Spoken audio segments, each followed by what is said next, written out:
This is my Dragonfly biplane glider. Again, it's just rudder and elevator control for simplicity and lightness. Both of the wings are undercambered so they can fly nice and slowly in light winds.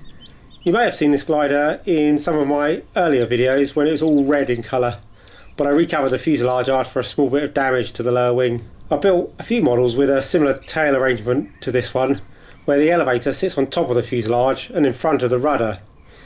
I like this method because it means both the rudder and elevator can be made in one bit, with only one control rod operating each one. Anyway, here is some footage of it flying in about 3 mile an hour of breeze.